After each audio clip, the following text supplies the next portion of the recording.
Good day, everyone. We, the Group 3 of STEM 12C All Saints, will be discussing the Lesson 8 titled The Second Coming of Christ.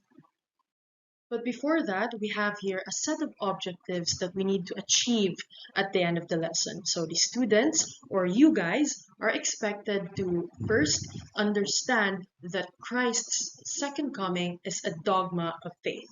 Second, bear witness to Christ as the light of the world. And third, pray that they may be vigilant disciples of Christ in the midst of life's trials and temptations. We celebrate the season of Advent for two reasons, as this season has twofold character according to the teachings. This season is our time to prepare for Christmas, wherein Christmas is our joyous celebration and remembering of the first coming of Jesus Christ on earth. Christmas is to commemorate for the first coming of Christ, while Advent is the preparation for the season of Christmas. So, the other reason as to why we Christians also celebrate Advent is that in this season we are expecting for the joyous second coming of Christ. Advent reminds us to be grateful of the first coming of Christ, and at the same time it tells us to be mindful of this glorious second coming of Christ. So, what is this second coming of Christ refer to? How can we be prepared of this glorious event? The beauty of the entirety of the church is how they remind us of special occasion and how should we be prepared and celebrate these sad events. The teaching of the church is our constant source of inspirations as to why we do things inside and outside of the church as children of God. For example, in this lesson, it can be learned what is second coming of Christ as well as how we can prepare for this coming event.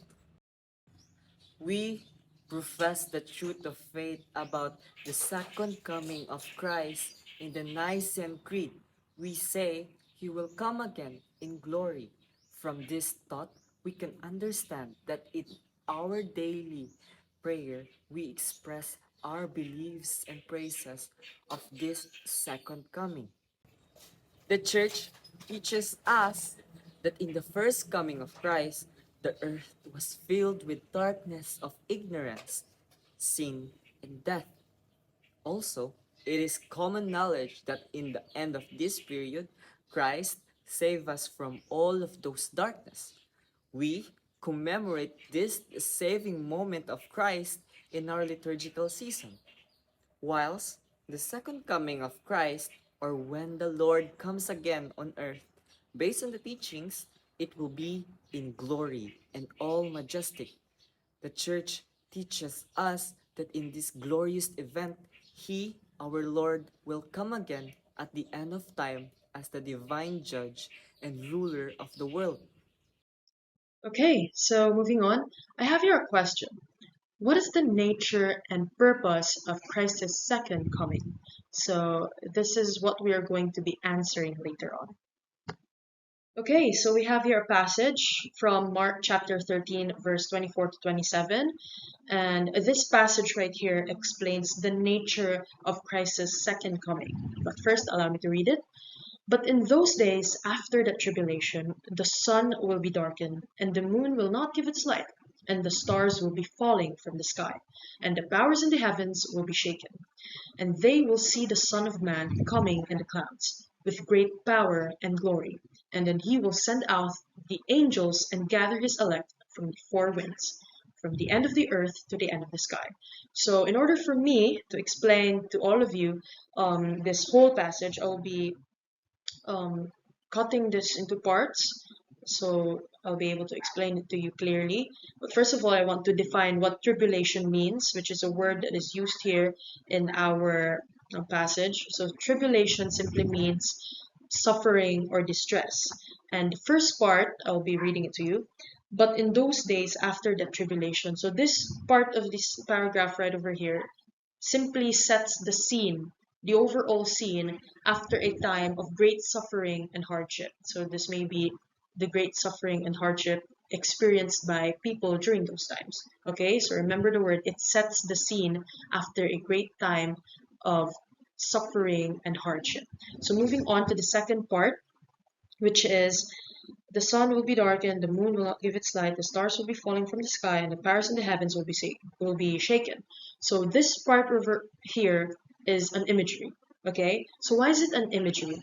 Well, it describes to us what is happening. Okay, it describes what the moon is doing, what the stars is doing, what the powers in the heaven is doing. So it gives us um, a clear picture, so it allows us to imagine what is happening during these times. So therefore it allows us to depict a situation wherein a great disturbance in the natural order of the world is happening. So why is it a great disturbance? Well, obviously the moon normally casts its light to the earth, but in here it states that the moon will not give its light. And then obviously the stars are seen from the heavens above, but it states here that it will be falling from the sky. So it's a great disturbance. It's not how the world is. So it's a great disturbance in the natural order of the world. So if this is a great disturbance, therefore it signifies that there is a significant turning point. Okay? Take note of the word, there is a significant turning point because of this great disturbance. Alright? So moving on to the third part. This third part refers to the part of the paragraph that goes, and then they will see the Son of Man coming in the clouds with great power and glory. Okay, so this part right here, this is now the central event. All right, this is now the arrival of the Son of Man. The Son of Man, which is a term that is often used in reference to Jesus Christ. All right, so this is now the central event. This is the return of Jesus Christ, Him returning in a powerful and a glorious manner. Okay, take note of that. This is the part where Jesus Christ returns in a powerful and glorious manner. And then lastly, the last part we have here, and then he will send out the angels and gather his elect from the four winds, from the end of the earth to the end of the sky. So this part right here describes Jesus sending out angels to gather his chosen followers from all over the world. So that's just it.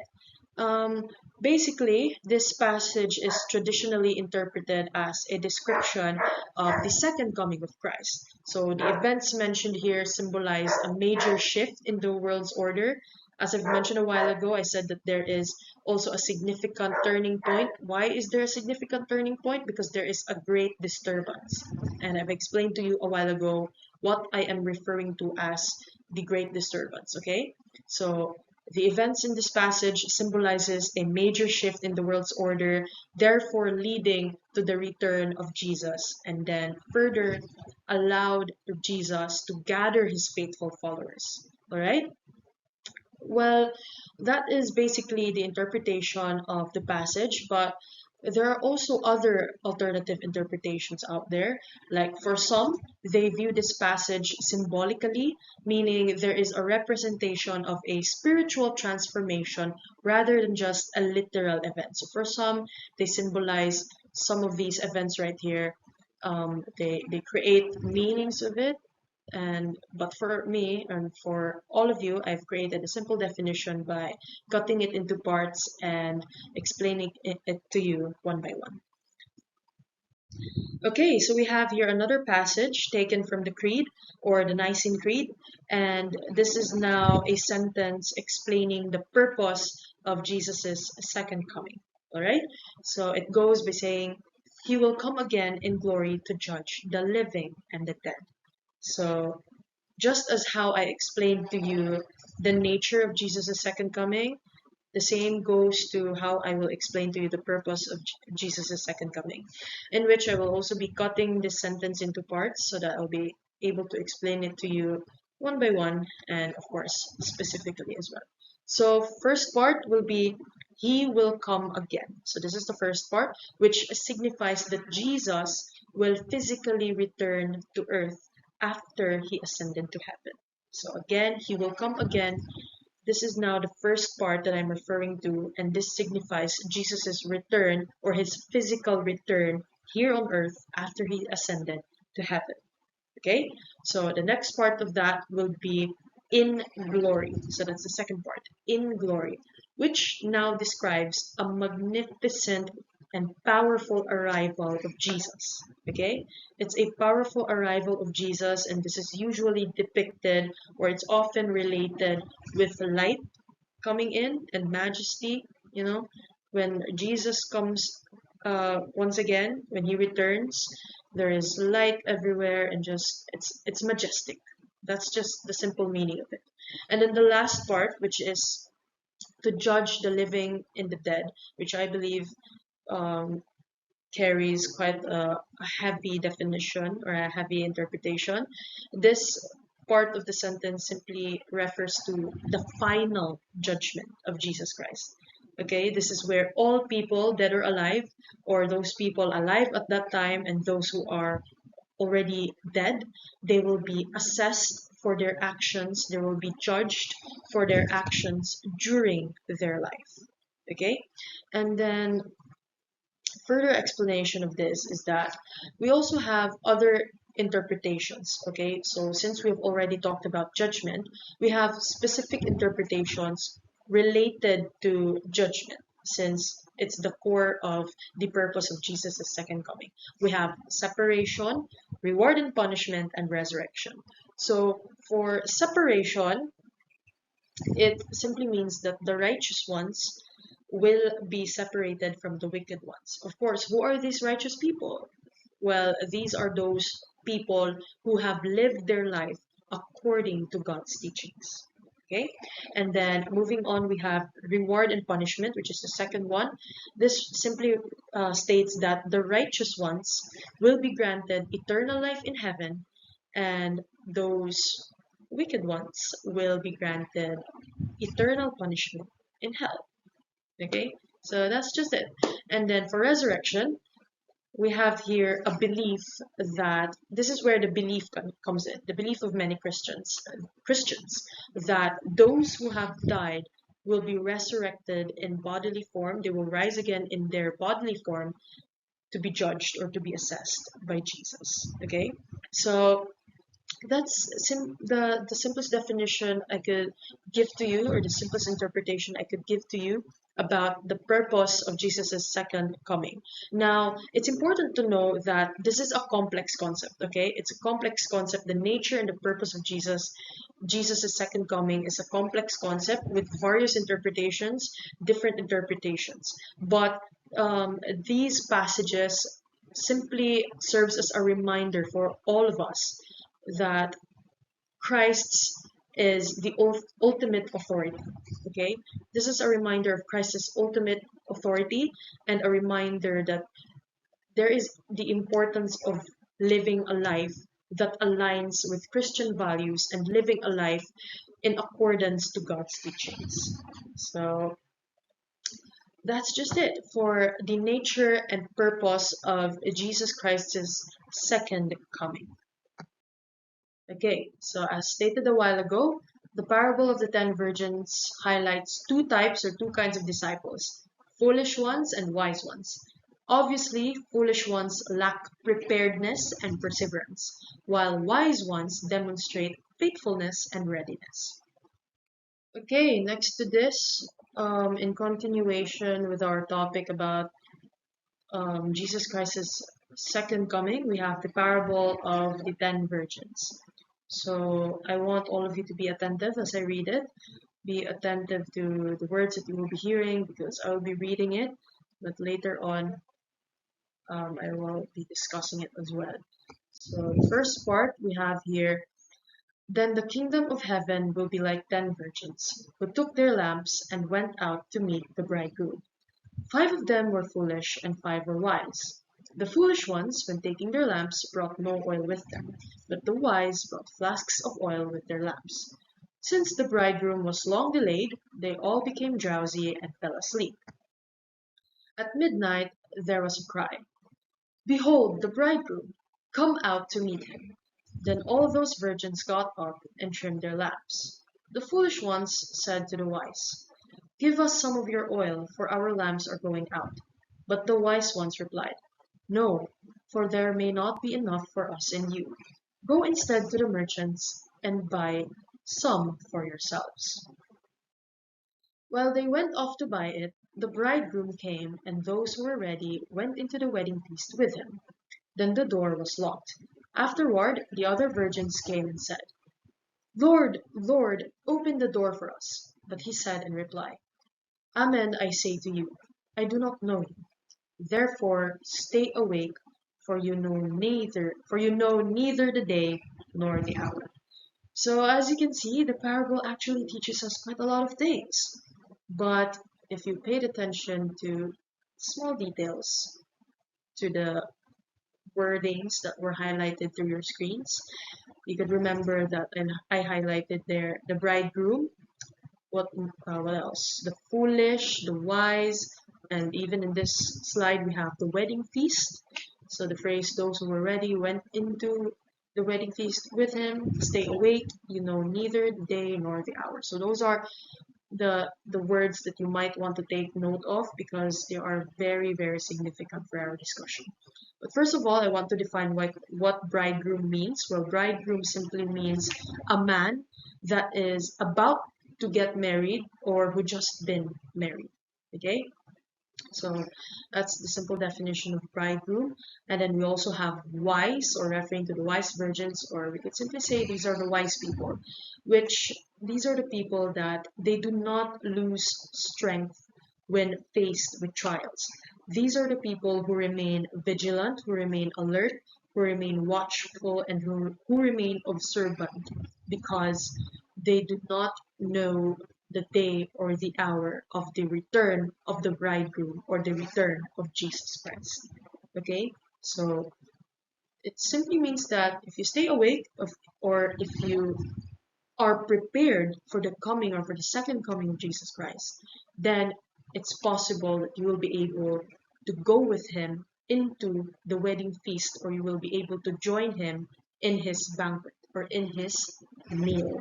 So that's a simple interpretation of the parable of the ten virgins. But I want to emphasize 3 points about the parable of the ten virgins. First is that what's inside the lamp is what matters the most. So this is another point or another thing to take note of. We have the lamp and the oil. Those are things that you want to remember. So what is inside the lamp is what matters the most. So what is inside the lamp? What's inside the lamp is oil. Yes, correct. So simply oil in the Bible represents the Holy Spirit. So if oil in the Bible represents the Holy Spirit, then the lamp represents us. Okay? Now I have a question for you. Are you full of the Holy Spirit? Or are we full of the Holy Spirit? Okay? So that's a question that I will leave you to ponder on. Okay? So the second point that I want to point out is that are we constantly being filled with the Holy Spirit? So once again, if we go back to the parable, the wise virgins brought with them extra flasks of oil so that they will be able to constantly fill their lamps with oil para of course dili mapalong ang ilahang para. But if we relate it to ourselves, to our belief, to our faith, are we constantly filled with the Holy Spirit? So how do we do that? Of course, we need to be extra in our prayers. We need to be extra in strengthening our faith. Okay? So we need to be constantly filled with the Holy Spirit. But the question is, are we or are you constantly filled with the Holy Spirit? Okay? So that's another question for you to ponder on. And moving on to the third point that I want to emphasize. This is the greatest question in life. Does Jesus know you? Or does Jesus know us? Because if we return to the parable of the ten virgins, obviously the foolish ones were left out, right? Because they didn't brought with them extra flasks of oil, so they had to buy one from the merchants. So nahitabo, nabilin sila because they were not prepared.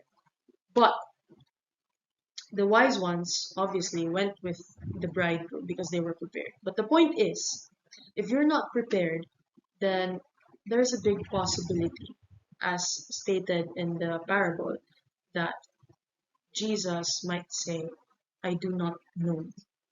Okay, so that's quite painful because our Creator, that's coming from our Creator, Him saying that He doesn't know us. It's simple for us to say that we know Him, we believe in Him, we have faith in Him, but the biggest question is, does He know us? Because there will come a point, like what the bridegroom did to those foolish virgins who came unprepared, in which the bridegroom said, I say to you, I do not know you. So it's another heavy question for you guys to ponder on. All right? So I hope that you will reflect on those three questions because they're actually quite they're offering, I don't know, new ideas for all of you to think of. But we need to proceed to the next slide. Okay, so as stated a while ago, the parable of the 10 virgins highlights two types or two kinds of disciples, foolish ones and wise ones. Obviously, foolish ones lack preparedness and perseverance, while wise ones demonstrate faithfulness and readiness. Now, let's move on for the next slide. The parable draws a parallel between the arrival of the bridegroom and the second coming of Christ. Just as the bridegroom arrives unexpectedly, Christ will return like a thief in the night.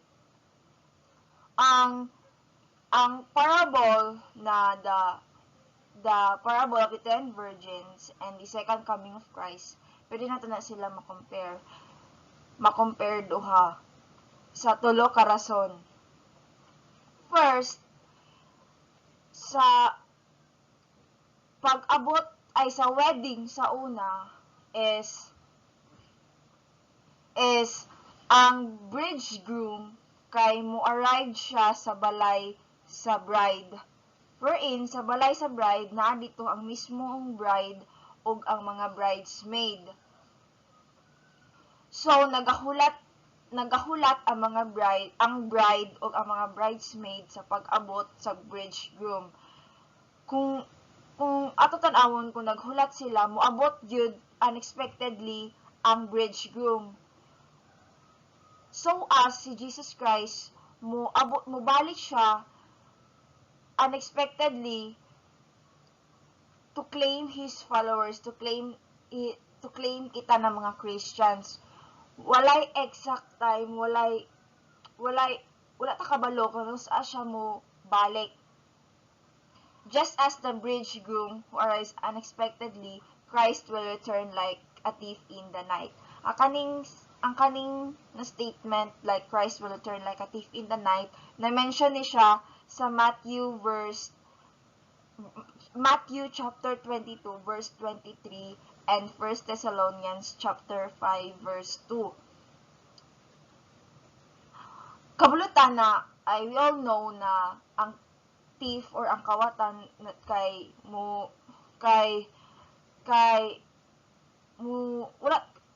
wala na sila exact time na mangawat siya sa inyo sulod sa balay. Wala ta kabalo kung saan na sila moabot. So as ta si Jesus Christ, wala ta kabalo kung saan siya mo balik. Christ's arrival remained unknown.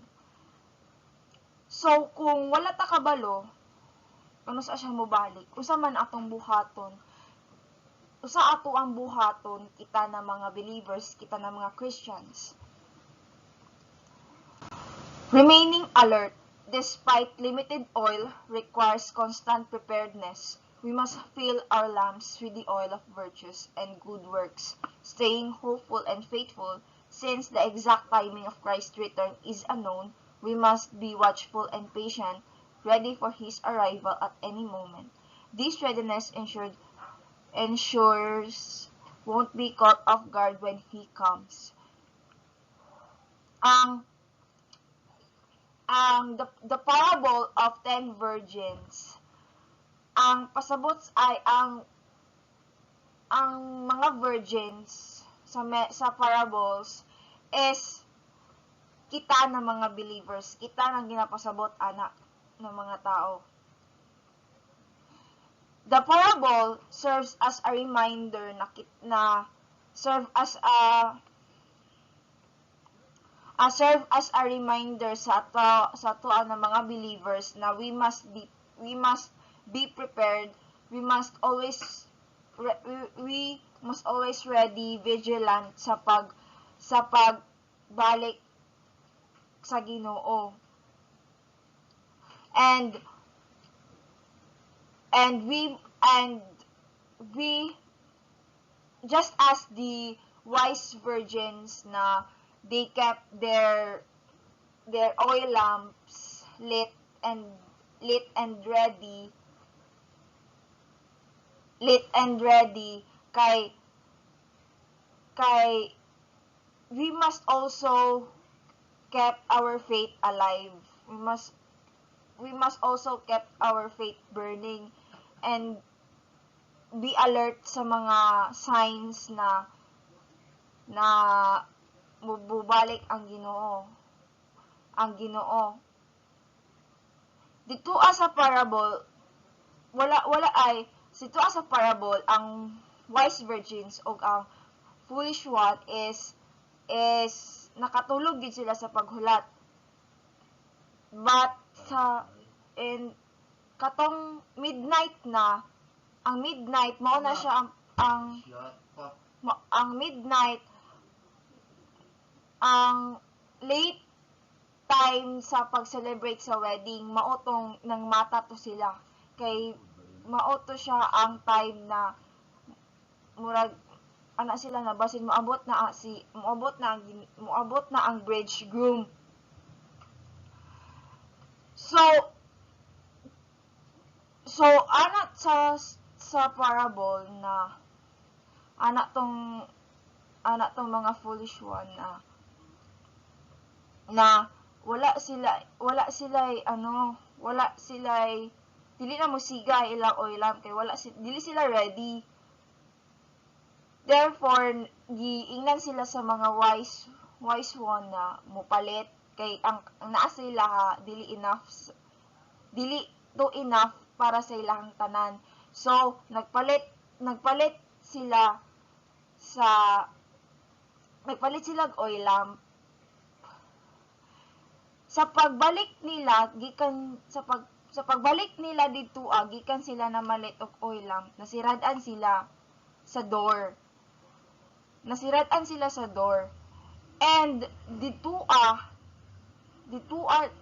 kato na time naabot na diay ang bridge groom. Naabot na ang bridge groom, therefore nanay celebration.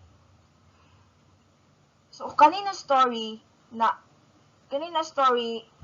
nagapasabot na ang mga those people na who are unprepared, who are spiritually asleep, will be left behind yun sila. And those who are watchful, those who are faithful, like the wise virgins, will be rewarded with joy. Kauban si Jesus Christ, sila ang maka-experience sa heavenly feast or like the actual celebration. And the moral lesson sa kanina story, ang kanina parable, is we must strive to become the wise virgins who are always prepared, who are always vigilant, who are always ready sa pag-abot sa Ginoo, na nagahulat sa pag-abot sa Ginoo. Kay sa pagbalik sa Ginoo kay wala ta kabalo kung sa siya mo balik. Kay wala nay second chance kung wala nakakaabot or like wala nay second chance for everyone. Therefore, we must, as I've said, we must strive to become the wise virgins, not the foolish ones. Because Jesus Christ will come anytime. And, mo lang to. So here, the next slide is the Catholic teachings. Diri is kanang we often see in a Advent season gani nga event in church. There is this Aramaic word na Maranatha. Maranatha. So Maranatha means the Lord is coming. Padulong na ang Ginoo, or come, O Lord. Kahangit ta nga padto na tong Ginoo sa ato like God should join us ganun. So gina-request na to urgently ang Ginoo na mo join sa atoa, and come Lord Jesus without delay. So urgent siya, gina-request na to si God na join sa atoa as His people or His children. And because He is the promised Messiah who is coming as our Savior, it expresses our anticipation of His return in glory. So, this, murag kani nga time, ga-expect ta nga ang Ginoo mo join sa atoa, and which is the object of our Christian hope. So, ga-hope ta as His children na mo join siya sa atoa during Advent season siya nga. So, halina Jesus, halina, or katong Maranatha, which means the Lord is coming, or come, O Lord. So, this foreign word is naa di ay siya historical background. Katong Aramaic word na Maranatha. Katong, which means the Lord is coming, o come, O Lord. Nani siya historical background.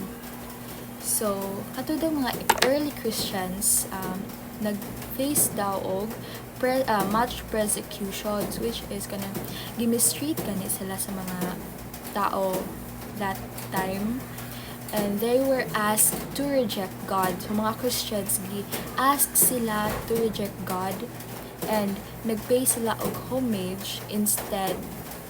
So nagpay sila og homage kay Caesar nga gi-declare iyang kaugalingon as God. So because of that,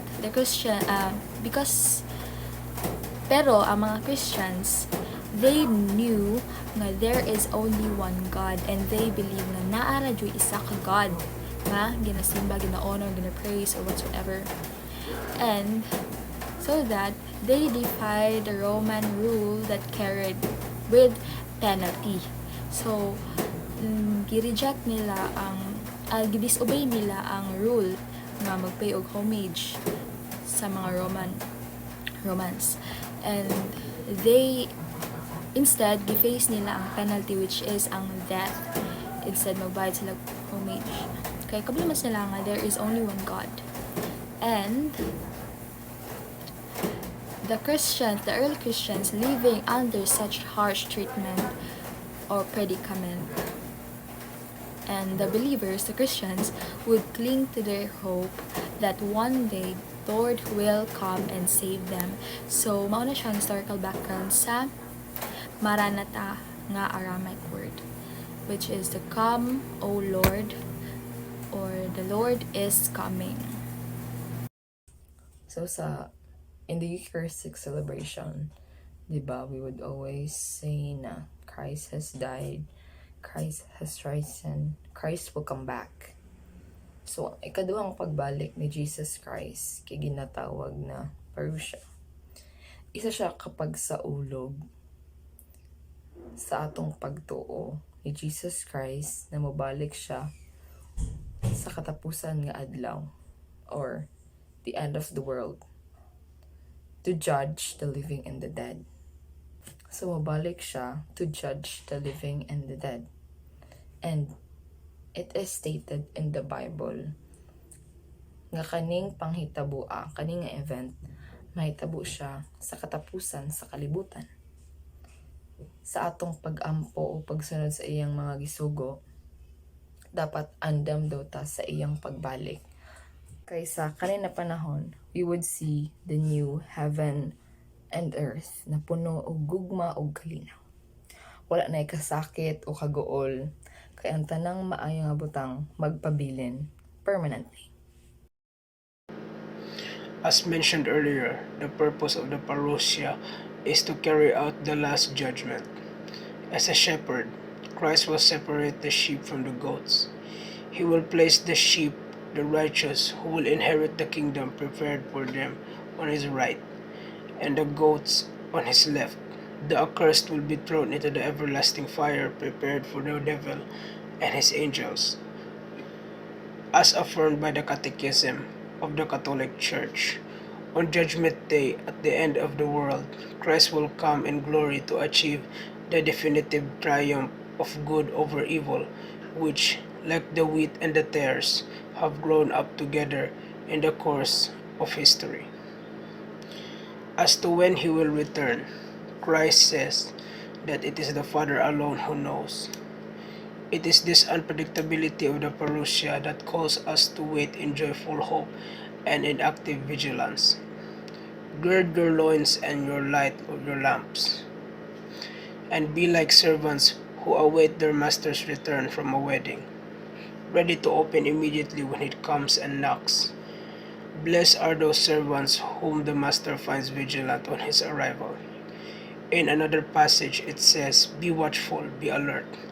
You do not know when the time will come."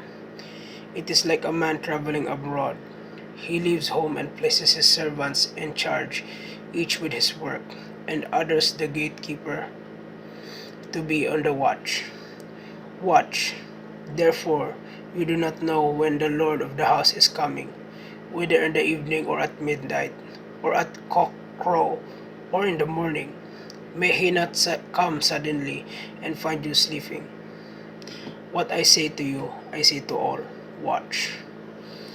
The Church exhorts us to live in the midst of trials and tribulations in life, with strong faith and renewed hope.